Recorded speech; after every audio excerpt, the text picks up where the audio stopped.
So Sid, thanks for sitting down with me to talk about LGBT History Month. What does it mean to you? Well, the fact that you, professional footballers, sitting down and speaking to me about it means a lot, because this would never have happened even 4 or 5 years ago. So the fact that we're sitting down to talk about it means a hell of a lot, and just shows how far we've came over history, because it was such a taboo subject in society, never mind football, but society as a whole. So the fact that we can look back and see how far we've came as a sport to be inclusive, it means a hell of a lot. So what's it like to be LGBT today, in today's society? Well, I enjoy it. No, it gets better. Obviously, got challenges. Again, historically, there's been challenges all the way through. But I'd like to think that society is getting better as a whole. It's a lot more welcoming. There's a lot more places to go to enjoy yourself in terms of like bars and nightlife as well.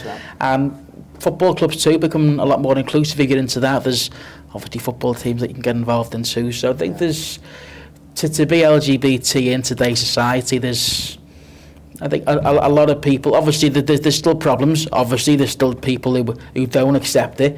But I think we're getting somewhere now. We're starting to get to a point where a lot of people are just, it doesn't matter. You just go in, enjoy yourself, and it's no different to just you and me now, just having a chat. It doesn't matter, does it? It's just.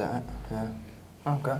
So what's your experience as an LGBT man been like in football in terms of challenges, opportunities and obviously enjoyment? Well, I've been lucky. So I've been Tranmere fan since '96, been coming to games since then, and obviously all my life been a part of that community. And I hold my hands up, I've been hugely lucky, and I've always enjoyed coming to the games. Opportunities wise, there's a chance for everyone to get involved, hence like the likes of Rover and Out. So if people want to just come to the games and watch the games at home, then great. But they want to get involved in groups like ours and what we do, there's opportunities to come and do that as well, and raise awareness and just make our club more welcoming by getting involved in that. And enjoyments, I've loved every part of being involved in this club, love every part of being a part of Rover and Out. I follow commentary, and I think it's fantastic, and I think the important thing is the opportunities that are presented like that. A lot of people say, I had one the other week. There was an incident online where, I won't give him the airtime, mention his name, but there's an ex-football manager who put up about people getting jobs off the back of being LGBT, and there's opportunities for everyone, regardless of what you do. It doesn't matter. You don't get jobs off the back of being LGBT or whatever your background is. That's what I love. Now, there's opportunities for everyone, and it's without having that label on it, which is exactly how it should be. Yeah. And how do you feel about all of that has affected you now?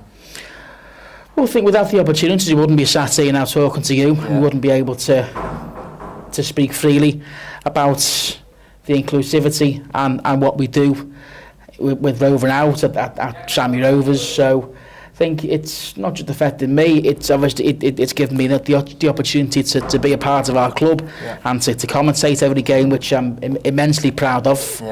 And to obviously to start Rover and Out too, which has helped. I know it's helped a lot of fans and welcoming more fans to the games as well. And on top of that as well, away from match day stuff, it's given us the chance to start the inclusion football team as well, which is just bringing more people to the club who wouldn't necessarily come to the club in the first place.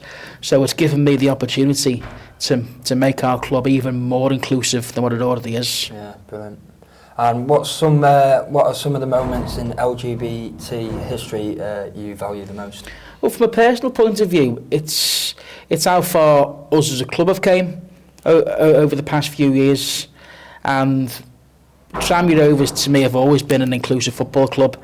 I've always felt welcome from day one, but it's things like this and rainbow laces, the club are right behind it, and seeing how far they've came, it is tremendous. And the fact that we're sitting now again, LGBT History Month at Tranmere Rovers, wonderful. So the fact that we've looked at ourselves and think, you know what, we've been really good there, let's be even better, and let's try and just improve and get better at what we do, and I think it's fantastic. So to look back over the history of what we do, it's very proud to see how far as a collective we've all came. Yeah, and now just talking about the rainbow ball and obviously other forms of representation means you. Well, if you score on Saturday with it, it'll mean a hell of a lot to me. Yeah. It's it's great. So we've had rainbow laces, and I get a lot of players don't want to wear them for their own superstitious reasons, and I completely accept that. So the fact that they've gone out, they've also got the ball, they've got the corner flags as well. I've seen the ball, I think the other day, and it looks good. Yeah. Looks good. As long as you score it, then brilliant. Yeah. But it's again, it's just showing how inclusive we are, and highlighting how good the football club is, and I think it's the first time we played with anything other than a white ball or a yellow ball in the winter. So I think it's massive steps, and great to see you yourself as players getting behind it too, which you wouldn't realise how difficult it is sometimes to get players to back this up. So thank you for getting involved as well.